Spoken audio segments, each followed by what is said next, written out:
오늘부터는 이제 다니엘서를 같이 나누려고 합니다. 다니엘서.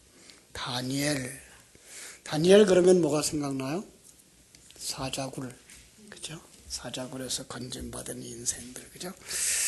지난주까지는 우리가 하박국서를 공부했어요. 하박국서. 근데 하박국에 사역하던 시대가 언제인지 생각나시나요? 하박국. 다 끓여서 잡수셨어요? 유다 말기 그렇게 생각하시면 돼요. 유다 말기. 그래서 그 606년에서부터 586년까지 사역을 했던 선지자. 남쪽 유다의 멸망 때까지, 멸망고 바로 전에. 그 멸망이 언제 했죠? 586년, 586년. 그러니까 그때부터 바로 전에서 이제 사역을 했던 사람이 하박국이었다 그랬습니다. 다니엘은 언제 사람인가 하면, 언제 사역을 했는가 하면 605년부터 537년까지. 그러니까 다니엘이 하박국이 몇 년부터 606년부터 586년까지 AD죠. 그죠? BC죠. 그 사역을 했다면 다니엘은 바로 605년부터 쭉 넘어가서 537년까지. 예. 그러니까 여기 가서 유다가 멸망하죠. 근데 유다 멸망 이전부터 시작해서 바로 이후까지. 그래서 다니엘이 누구누구를 거쳐가는가 하면 왕들을 느부갓네살 왕도 거쳐가고, 그 다음에 벨사살 왕도 거쳐가고, 다리오 왕도 거쳐가고, 이제 고레스 왕까지 이렇게 거쳐가는 걸 볼 수가 있죠. 그런데 605년이 어느 시기인가 하면요, 605년이 바벨론이 공격한 1차 공격.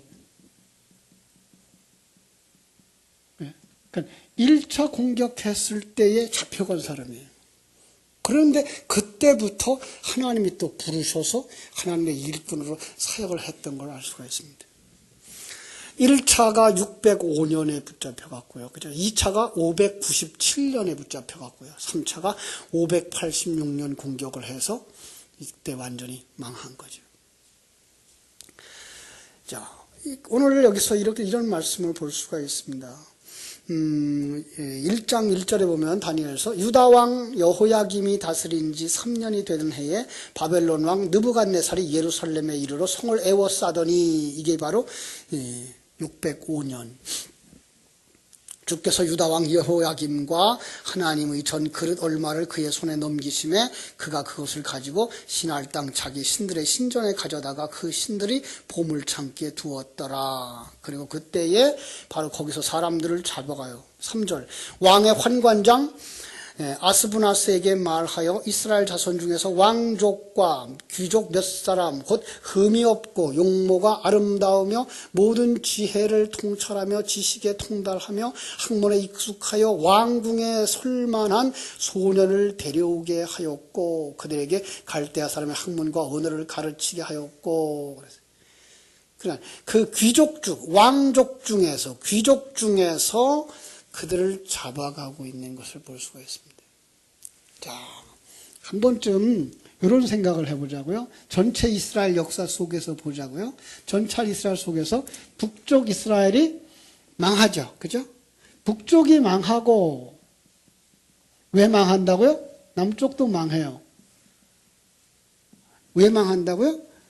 여기서부터 시작된 그것은 바로 타락한 자들과 죄인들의 모습들. 그죠? 그럼 죄인들의 모습, 죄를 지었기 때문에 북쪽 이스라엘은 불신자들을 상징하고 있어서 그냥 거기서 멸망하고 끝나버려요.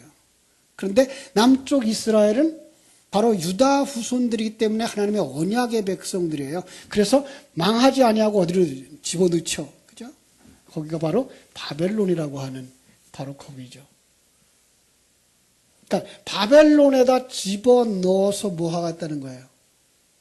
거기서 다듬어서 돌아오게 하겠다라는 거죠.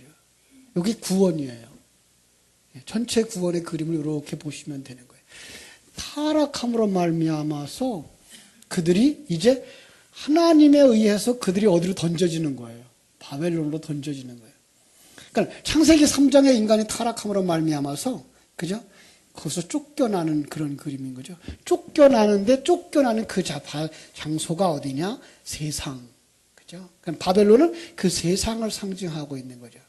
그런 세상을 상징하고 있어요. 그런데 그 속에 지금 누가 있어요? 하나님의 백성이 있어요.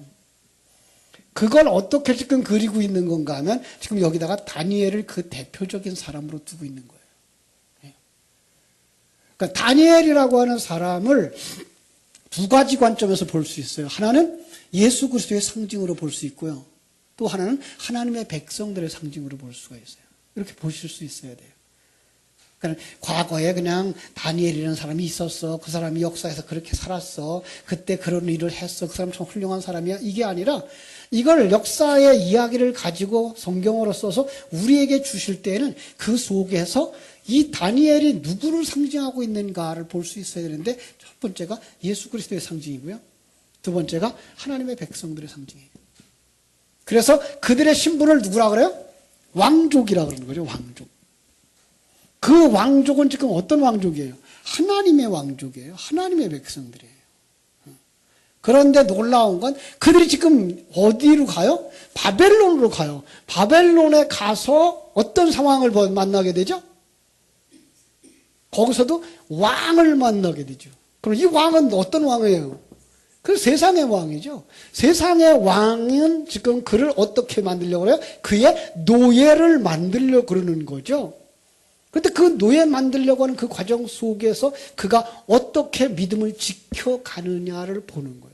그리고 하나님은 그를 어떻게 보호하시며 지켜가시며 그리고 완성되어져서 돌아오게 하시는가를 보여주고 있는 그림이 다니엘서인 거예요.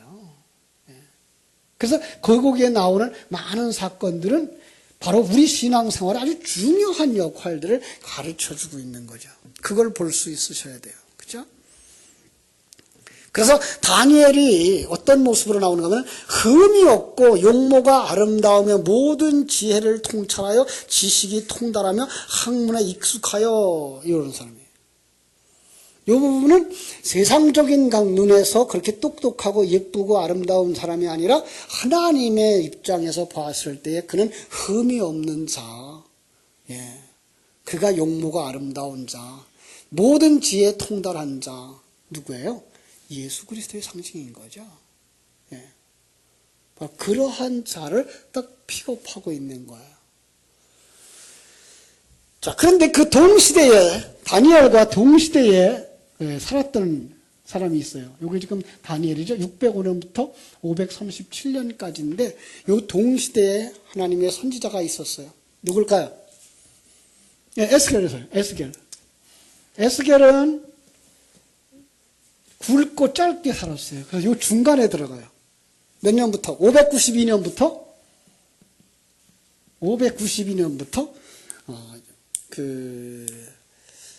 570년까지 요 속에 들어가 있어요.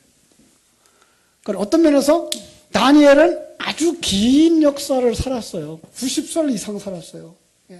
요건 지금 사역한 기간이고 그의 나이는 90살이 넘도록까지 살았어요. 그런데 비해서 에스겔은 사역한 기간이 592년에서 570년까지밖에 안 되는 아주 짧은. 그런데 성경은 어느 게 더 길죠? 에스겔서가 엄청 길어요. 그죠? 그가 참 많은 것들을 기록하고 갔어요. 에스겔은 포로 수용소에서 일을 하고 있는 반면에 다니엘은 궁전에서 살았어요. 자, 궁전에서 살았으니까 좋겠다가 아니라 어디 궁전이에요? 바벨론 궁전, 세상 궁전이에요. 그럼 그건 누구 속에 살은 거예요? 사단의 수하에서 살고 있는 모습이에요. 성경을 볼 때 이런 부분만 조금 이해를 하고 보면 성경이 정말 재밌고 그런 거구나. 바로 그게 우리의 모습이구나 라는 것들을 얼른 깨달아 알 수가 있죠. 그렇습니다. 그래서 이제 다니엘서를 기록한 내용을 보면은 1장부터 6장까지가 역사적인 부분들을 기록했어요. 역사적인 부분이죠. 그 다음에 7장부터 12장까지가 예언에 관한 부분이에요.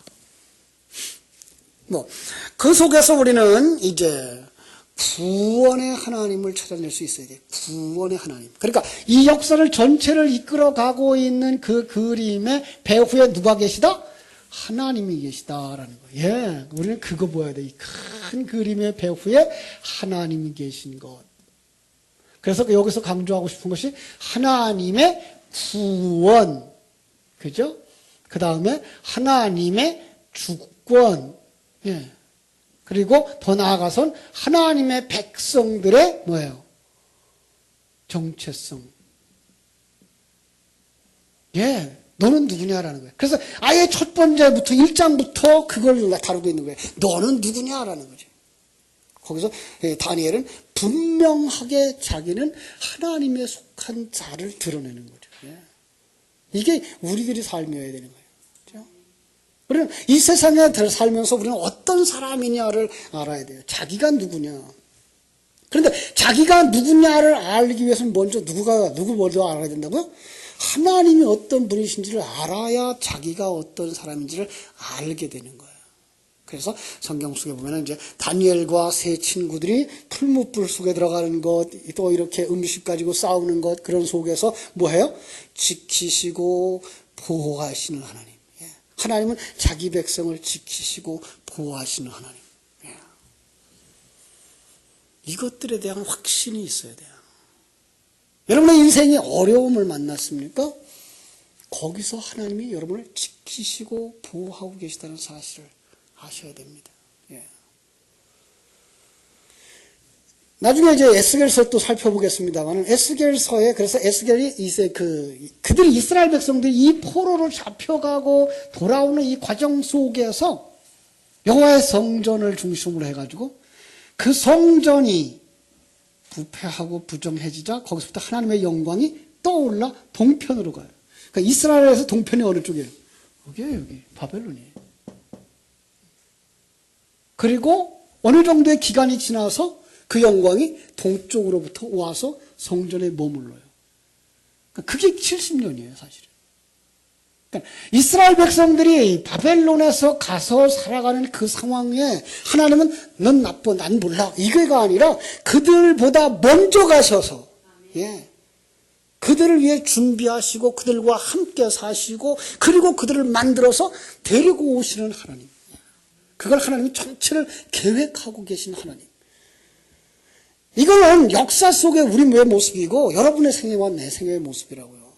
우리를 이 땅에 보내기 전에 하나님은 먼저 이 땅에 장악하고 계시고 이 세상에서 우리가 살아가는 날 동안 하나님은 한순간도 우리를 떠나본 적이 없는 이 믿음이 있어야 돼요. 그래서 지금도 하나님은 나를 만들고 계시는 그 상황, 그것을 깨달아 알 수 있다면 우리는 정말 감사할 수 있고요. 정말 자유할 수 있어요. 그 하나님, 나를 지키시고 보호하시고 나와 동행하시는 하나님. 여러분들이 이거에 대한 확실한 자기 정체성이 있어야 돼요. 나는 누구냐라는 거죠. 나는 누구예요? 하나님의 자녀. 어떤 사람이었는데? 죄인, 타락한 죄인이었는데 하나님의 은혜로 그 죄에서부터 구원받아서 하나님의 자녀가 되어진, 하나님의 생명을 가진, 진리의 말씀을 받아 가진, 새벽 예배 때 말씀드린 것처럼 우리는 왕이며 제사장이며 선지자의 삶을 살고 있는 자들. 예수 그리스도가 회복시켜 주셨기 때문에 우리는 예수 그리스도 안에서 이제 왕으로 살고 말씀을 가진 자, 선지자로 살고 그리고 또 다른 사람을 주께로 인도할 수 있는 제사장의 삶, 내 속 사람을 변화시키는 제사장의 삶을 살아가는 이 하나님의 백성. 이 부분에 대한 확실함이 있어야 돼요. 그런데 그 하나님의 백성은 어떻게 만들어진다고요? 하나님의 백성은 에베소서 2장 1절에서 말하고 8절로 9절에서 말한 것처럼 너희가 그 은혜로, 하나님의 은혜로, 우리는 다 죽었던 자들, 이 타락한 자들의 모습을 또 다른 말로 말하면 뭐예요? 죽었다라고 말하죠. 소경이다라고 말하고요. 안진뱅이다라고 말하고요. 문둥병자라고 말하고 부정한 자라고 말하는 거예요. 그러한 자로 버림받을 수밖에 없는 그런 자들. 근데 거기에 하나님의 생명이 뚫고 들어온 거예요. 죽어요. 마른 뼈 같은, 에스겔서 37장의 말씀 말하면 마른 뼈 같은 우리 속에 하나님의 말씀이 툭 떨어진 거예요. 돌짝밭 같은데, 그죠? 가시떨기밭 같은 우리로 가득 차 있는 그 속에 하나님의 말씀이 떨어진 거예요. 그 말씀이 생명이 되어져서 우리 속에서부터 우리를 변화시켜 가면서 그 속에서 우리의 생명이 되시고, 그리고 우리의 눈을 열어주시고 귀를 열어주셔서 하나님의 말씀을 들으면서 이 계획들을 보게 되시고, 이 계획 안에 거하는 하나님, 그리고 내 인생 속에 거하는 하나님이 나를 이렇게 이끌어가고 계신 그 하나님의 그 모습들을 볼 수 있는 자들, 그가 하나님의 자녀. 오늘 우리에게 그런 믿음들이 있어야 돼요. 그죠? 거기에서 하나님이 그 비밀을 알도록 비밀을 계시해 주시오. 이게 지금 누구만 해석하죠? 여기서 다니엘서에 보면은 그들의 술사도 있고 있지만 그들은 전혀 해석하지 못해요. 누구만 해석해요? 다니엘만 해석하는 거예요. 그에게 하나님의 계시를 주시오.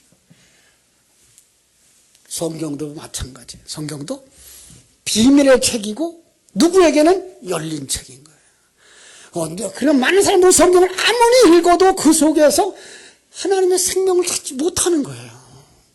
하나님의 생명이 들어간 사람, 눈이 열려진 사람들만 말씀 속에서 생명을 찾고 그게 자기 생명으로 바뀌어지는 거예요.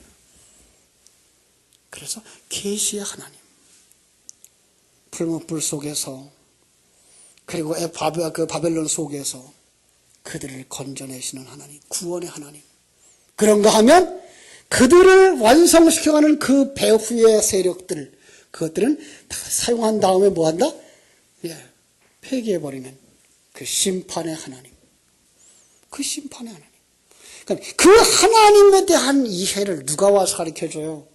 요한복음 16장에 보면 또 다른 보혜사, 성령이 오셔서. 성령의 역사는 사도행전 2장 이후에만 있는 게 아니라 온 역사 속에 있었고 모든 성경 속에 있어서 하나님의 백성들 누구에게든지, 그죠? 그러니까 아담에게도, 노아에게도, 아브라함에게도, 여기에 다니엘에게도, 이 시대의 여러분과 나에게도 바로 하나님이 그 역사를 이루신다. 그에게만 눈이 열리는 거예요. 그만 뭘 해석할 수 있어요.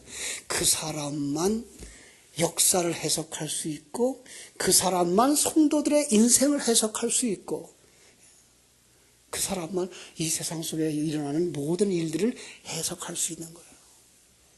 그러지 않으면 사람들은 현상만 보고 그 현상 때문에 두려워하고 걱정하고 염려하는 그런 사람으로 살아갈 수밖에 없는 거죠.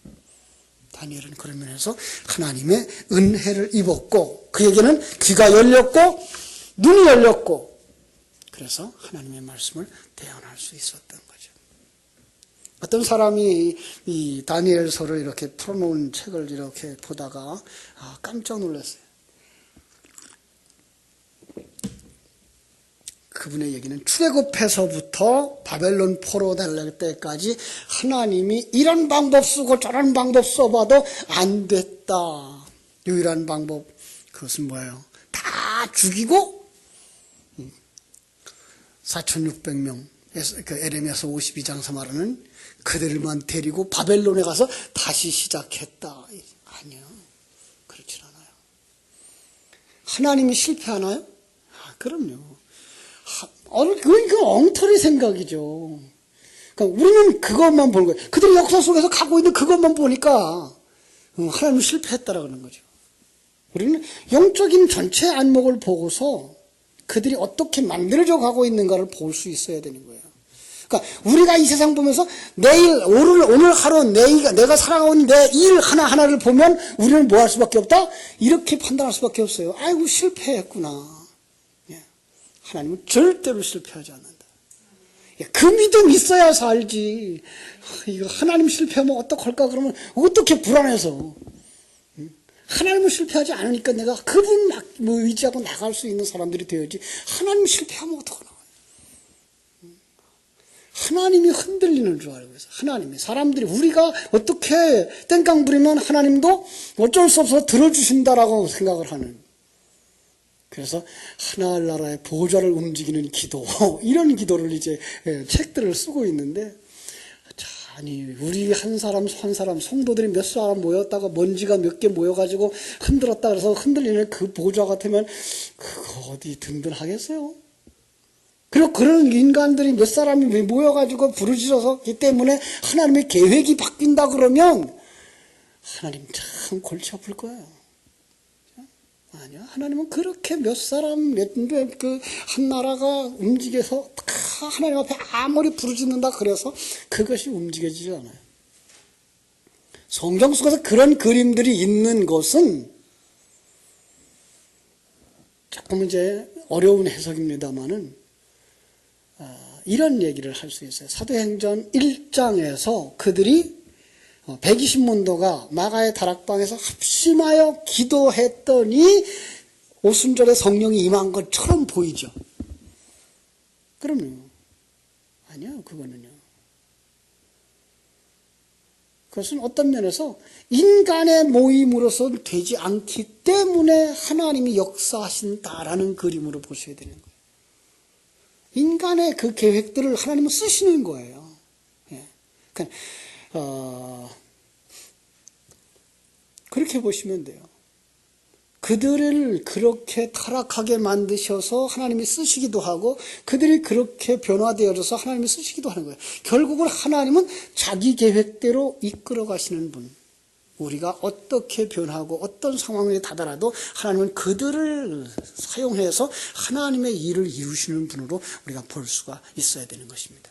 자, 오늘은 그래서 1장부터 한번 우리 각 장별로 주어진 몇 가지를 볼 수 있도록 다른 어떤 분이 이제 만들어 놓은 PPT가 있어요. 한번 좀 보여주실래요, 전사님? PPT로다가 다니엘서의 개요를 한번 좀 봤으면 좋겠어요. 장별 메시지를 보여주실래요? 1장부터 보입니까? 자, 1장부터 6장까지는 역사적 부분이라고 아까 얘기를 했죠. 그 다음에 7장부터 12장까지는 예언적 부분이라고 그랬어요. 그래서 1장부터 한 장 한 장 대개요적인 것 한번 보도록 하겠습니다. 1장. 그 다음 거 보여주죠.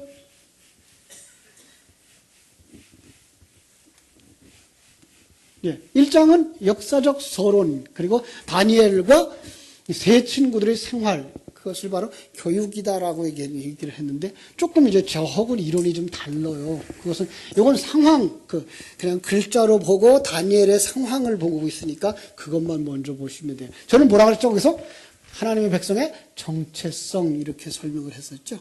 그 1장 속에서 하나님의 백성의 정체성. 그래가지고 거기서는 무엇을 먹느냐에 대해서 굉장히 신경 쓰죠. 왜 그러죠? 사람은 무엇을 먹느냐, 무엇이 된다라고 하는 거죠. 그 다음에 먹는 거 얘기 나오면 우리는 예수 그리스도께서 사람이 떡으로만 사는 것이 아니요 하나님의 입으로 나오는 모든 말씀으로 사는 것이라는 것. 그래서 거기서 그들이 주는 것을 뭘로 봐야 돼요? 세상의 양식. 그래서 우리는 세상의 양식을 거절하고 하나님께로부터 오는 그것을 먹겠다라는 그 결단으로 보셔야만 되는 거예요. 그죠? 비록 세상 사람들이 볼 때에는 그게 기름지지 아니하고, 그죠? 그것 때문에 더 우리가 나빠질 수도 있지만, 그럼에도 불구하고 하나님의 백성들은 그것으로, 하늘나라의 말씀으로 만족해가며 풍족한 삶을 누리는 것, 바로 거기로 가야 되는 거죠. 2장 보죠. 느부갓네살 왕의 꿈, 다니엘의 선지자적 사명 그랬어요. 그러니까 느부갓네살 왕이 꿈을 꾸죠. 어떤 꿈을 꾸죠? 큰 신상을 꾸죠. 그죠? 신상이 어떻게 되어 있어요? 위로부터 따지면 머리는 정금이고, 그죠? 가슴은 은과 가슴과 팔은 은이고, 배와 넓적다리는 노시고, 그 다음에 종아리는 철이고, 그 다음에는 철과 흙으로 되죠. 그죠? 그 다음에 거기에 또 뭐가 날라오죠? 사람이 뜨지 아니한 돌. 그 돌이 와요, 돌. 성경 속에 이 돌 잘 조심하세요. 반석이 또 돌이고요. 예.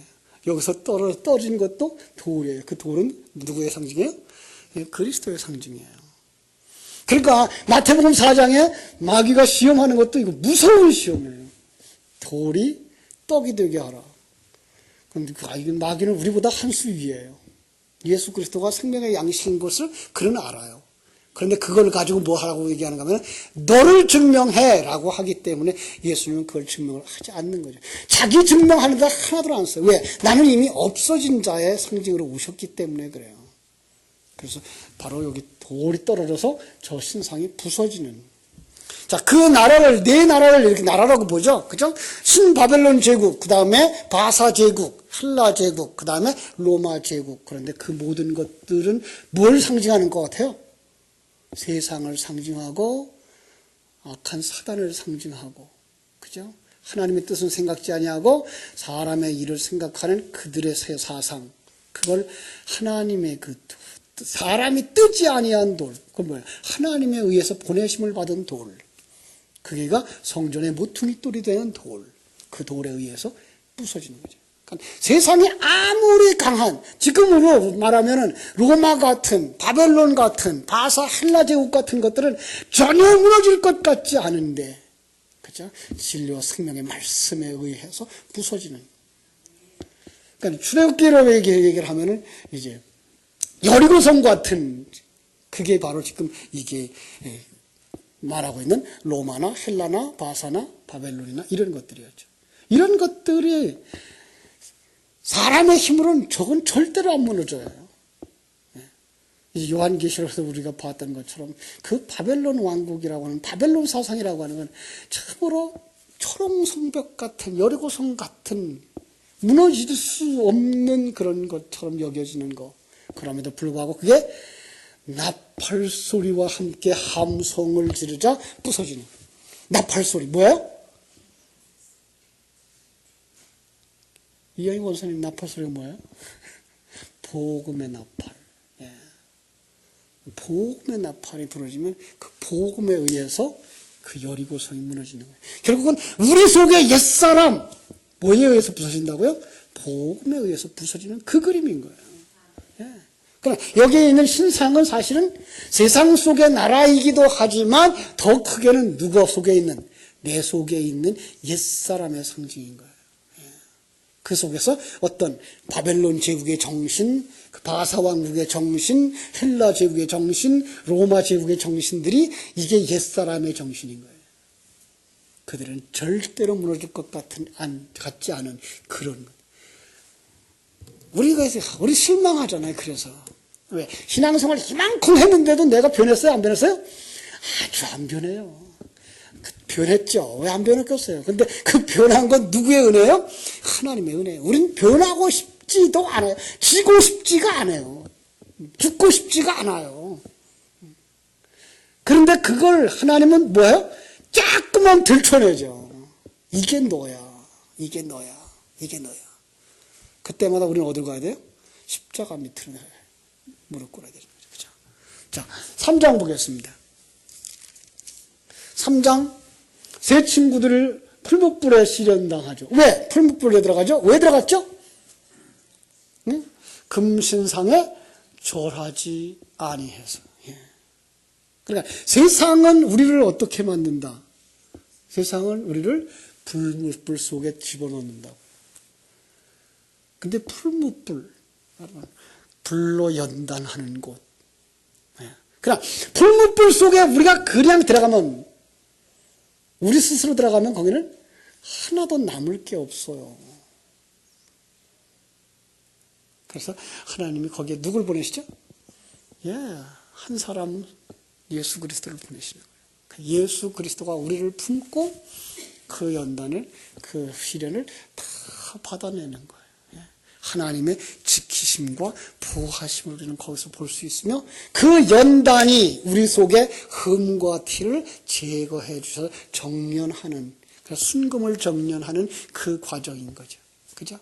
그래서 그 속에서 그들이 살아나는 역사. 오히려 누구를 태워버려요? 그들을 옥에 넣으려고 했던 그들이 타고, 그들은 거기서 살아나는 그런 그림을 보여주고 있는 걸 우리가 알 수가 있습니다. 자, 그 다음에 이제 4장에 가면은 뭘 볼 수 있죠, 4장에? 느부갓네살 왕의 개인적 미래에 관한 꿈과 그 회개라고 얘기를 했는데, 조금 더 정확하게 말하면 느부갓네살이 그 나무에 관한 꿈을 꾸죠. 나무. 그죠? 상징은 뭐예요? 이스라엘을 공격하는 사단. 느부갓네살 왕의 역사는 바로 그것이었죠. 그리고 느부갓네살 왕의 역할은 더 하나, 우리를 만드는, 하나님의 백성들을 만들고 있는 세상이라고 하는 도구, 사단이라고 하는 도구. 그건 다 쓰고 나면 어떻게 된다? 폐기 처분되어진다는 거죠. 그죠? 하나님의 도구. 그래서 그 커다란 나무, 우리 한번 4장 14절 한번 볼까요? 4장 14절 뭐라고 돼 있나?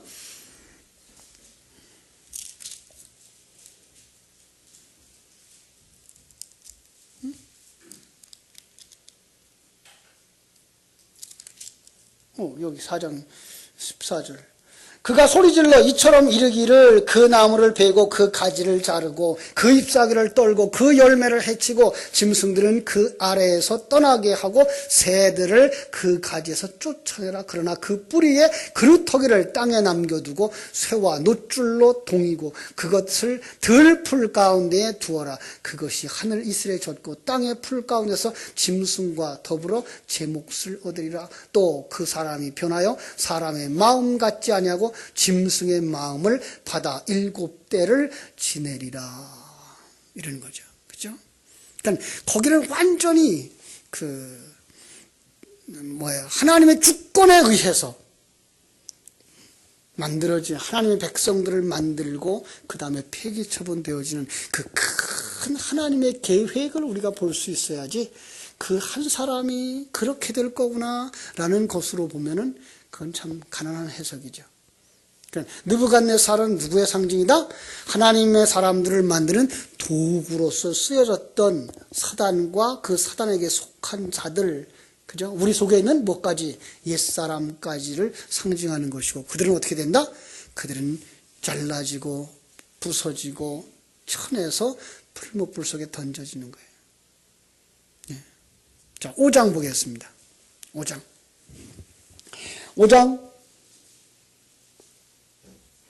안 나왔나요? 예. 벨사살의 마지막 잔치와 바벨론의 멸망이죠. 거기서 벨사살은 또 어떤 사람이에요? 벨사살 역시 악의 상징이죠. 세상잔치 하고 있는 거죠. 세상잔치. 그러면 누구 생각나요? 조금 좀 부자와 나사로의 그 부자가 날마다 호화로이 연락하는데 라는 그림을 볼 수 있어야 되죠. 그죠? 거기서 자기들은 굉장히 부유한 자라고 생각하고 자기들은 굉장히 잘하고 있다고 생각하는 그런 모습. 그죠? 그런데 거기에 하나님의 손가락이 벽에 글씨를 써요. 그죠? 메네 데겔 우바르신. 무슨 뜻이죠? 하나님이 이미 왕의 나라의 시대를 세고 달아서 끝나게 하셨다. 왕이 저울에 달려서 뭐 했다? 부족함을 보였다라고 하는 얘기죠. 자, 그래서 오늘 새벽 예배 안 나오신 분들은 모르죠. 새벽 예배 계시록 20장 11절에서부터 15절에 있는 그 말씀 가지고 볼 때 거기에서 한 권 책, 자, 한번 가서 보고 갈게요. 오늘 거기까지만 하려고 그래요. 오늘은 자, 요한계시록 20장 11절. 오늘 새벽에 보셨던 분들 조금 더 쉽게 보실 수 있게.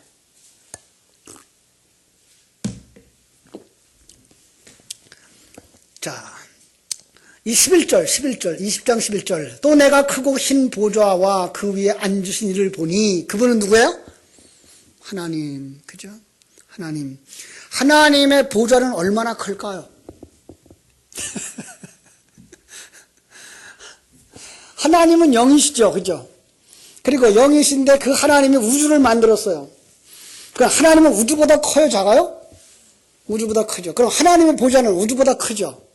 이 역사의 시작부터 끝보다 더 큰 의자에 앉으신 거죠. 예. 그러죠. 그러니까 우리는 하나님의 심판의 그 마지막 심판을 역사가 끝나가는 어느 한 시점에 여기서 요만한 보좌를 놓고 여기에다 사람들을 세워놓고 그들을 심판하고 있는 게 아니고, 이게 역사라고 전체라고 한다 그러면 하나님은 이보다 더 큰 보좌에 앉으셔서 심판하시는 거예요.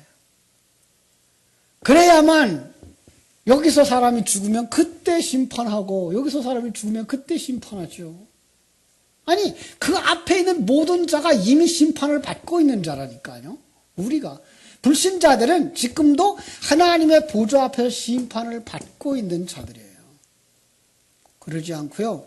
이들 다 어디다 모아놨다가 역사 속에 있었던 수천 수억 헤아릴 수 없이 많은 인구를 다 모아놨다가 그들을 심판하려고 그거 다 들춰보시면서 역사를 다시 한번 이렇게 리바이브를 하려고 그러면 얼마나 많은 시간이 여기 또 걸려야만 그 심판이 끝나겠어요. 아니에요. 그러니까 하나님의 보좌는 이렇게 크고, 그러니까 하나님의 심판은 시간의 개념이 없는 영의 세계 속에서의 심판이기 때문에 바로 그들은 그때 심판을 받고 있는 자들. 누가 심판받아요? 그래서 오늘 말씀 속에서 얘기를 하는 거죠. 누가 심판을 받아요? 응? 죽은 자들. 그렇게 말하잖아요, 여기. 자, 계시록 20장 12절. 내가 보니 죽은 자들이 큰 자나 작은 자나 그 보좌 앞에 서 있는데 책들이 펴 있고 또 다른 책이 펴졌으니 곧 생명책이라 죽은 자들이 자기 행위에 따라 책들에 기록된 대로 심판을 받더라. 그냥 누가 심판받는 거야? 죽은 자들. 그냥 성경 속에서 죽은 자들은 어떤 걸 상징한다? 죽은 자들. 예. 죽은 자의 반대가 뭐예요? 산 자죠. 어떻게 살았어요? 거듭났죠. 그죠? 이 사람들이 뭐예요? 첫 번째 부활에 참여한 자들. 이것은 부활한 사람들이에요. 이게 누구예요? 성도예요. 그럼 이들은 그냥 불신자들이에요. 그들에게 하나님의 생명이 없어요. 멀쩡하게 살아 걸어다니고 있는데 불구하고 그들은 생명이 없는 죽은 자들이에요. 그럼 우리는 그전에 너무나 세대주의적인 성경 해석에 길들여져가지고 죽었던 자들, 과거에 죽었던 자들이 다 살아나서 그걸 갖다가 그냥 죽은 자들이라고 생각을 하는 거예요. 아니요. 여기가 죽은 자들이에요. 그래서 그 심판을 받는 자들의 이야기를 오늘 새벽에 말한 것처럼 12절에도 두 번이나 죽은 자들이, 13절에도 두 번이나 죽은 자들을 내어줘요. 13절에 보니까 죽은 자들을 어디서 내줘요? 바다가 내주고 또 음부도, 사망과 음부도 죽은 자들을 내주는 거예요. 그들의 발판이 바로 바다인 거예요. 바다. 뭐죠? 세상의 도리, 그죠? 세상의 철학, 세상의 도, 그런 거죠. 세상의 사상. 그게 바다예요. 거기서 이들을 내놓는 거죠. 거기에 살고 있는 자들이죠. 그들은 뭐에 의해 심판을 받는다? 예, 여기에 지금 뭐가 있어요? 행위록이 있어요, 행위. 자, 그런데 그 다음에 행위가 기록된 책이 있고 그 다음에 나오는 책이 무슨 책이라고요? 또 다른 책. 이 또 다른이라고 하는 의미가 뭐라 그랬어요? 같은, 그러나 다른. 그래서 그걸 제가 보혜사를 얘기할 때 또 다른 보혜사를 이렇게 얘기해서 그 보혜사가 누구예요?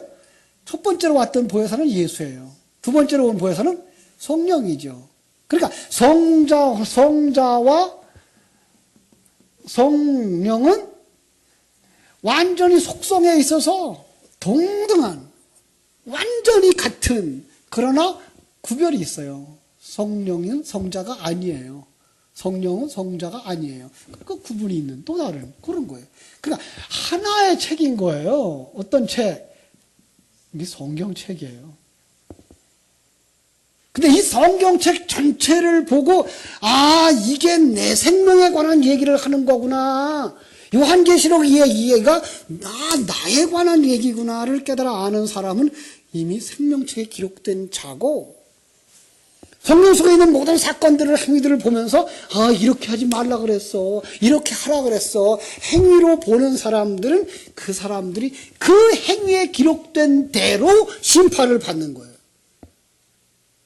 거기에서 온전할 사람은 하나도 없어요. 그럼 성경을 보면서 그 성경은 나에 관한 책, 내 생명에 관한 책으로 볼 수 있는 그런 눈들이 있어야 그가 생명책에 기록된 자란 말이에요. 그런 사람은 어디에 가요? 천국에 들어가죠. 곧바로. 그래서 이 심판대 앞에 서지를 않아요. 심판대 앞에는 죽은 자들만 서는 거예요. 그래서 첫 번째 부활에 참여한 자는 뭐라 그랬죠? 20장 6절. 이 첫째 부활에 참여한 자들은 복이 있고 거룩하도다. 둘째 사망이 그들을 다스릴 권세가 없다 그랬어요. 둘째 사망은 뭐예요? 지옥이에요. 그 첫 번째 부활된 하나님의 백성들은 지옥의 권세가 전혀 손대지 못하는 거예요. 심판받고 그 다음에 지옥에 가는데 그걸 뭐라 그랬어요? 20장 15절. 누구든지 생명책에 기록된 자는 천국에 가죠. 그래서 그렇게 말한 거죠. 생명책에 기록되지 못한 자는, 그러니까 그 성경을 행위록으로 보는 자는 다 불못에 던져주는 거예요. 우리는 거기에 가면 안 되는 거죠. 그렇죠? 우리가 그래서 하나님의 귀한 은혜 속에서 이렇게 정말 이 땅에서 우리는 어떻게 살아가야 될 것인가, 지금까지 얘기한 것처럼 정말로 하나님을 깊이 깨달아 알고 하나님을 아는, 그죠? 그래서 우리가 사도신경의 첫 번째의 마디처럼 전능하신 하나님, 천지와 만물을 창조하실 뿐만 아니라 한순간도 틀림없이 움직이고 섭리하시는 하나님, 그리고 목적을 가지고 운행하시는 하나님, 나를 창조하셔서 이 땅에 보내셨고 나를 지금도 만들어가고 계신 하나님, 그 모든 사건들, 오늘 일어났던 모든 사건까지도 나를 만드시는 하나님의 손길. 그래야 여러분들이 이웃에 대해서, 가족에 대해서, 나를 아프게 하고 힘들게 하는 그 사람에 대해서 원망하질 않아요. 이런 걸 통해서 내가 비워줘야 되는 거구나, 나를 만들고 계시는구나, 그 속으로 가는 거죠. 그 하나님을 깨달아 아는 자들, 그 사람만 자기가 누군지 아는 거죠. 자기가 어디서 나온 자인지를 아는 것이고, 어디로 가고 있는지 아는 것이고, 지금 내가 어떤 상황 속에서 가야 되는 것인지를 분명히 알게 되는 거죠. 바로 그런 사람들을 하나님을 만드시는 과정, 이게 다니엘서라고 하는 것 다시 한번 생각하면서 기회 있을 때마다 다음 주 금요일까지 다니엘서를 한 번쯤 더 읽고 다음 주에 만났으면 좋겠습니다. 기도하겠습니다. 하나님 우리 아버지, 하나님의 크신 은혜와 사랑을 감사하옵고 찬송과 영광을 하나님께 올려드립니다. 하나님의 사랑하심을 입은 귀한 자녀들이 오늘도 다니엘서 속에 기록되어진 하나님의 귀한 말씀을 들으며 하나님의 사람들로 온전히 세워져 가기를 소원하였습니다. 아버지, 이 시간에 저희들이 정말 오늘 주신 말씀처럼 하나님을 깊이 아는 지혜들이 있게 하여 주시옵소서.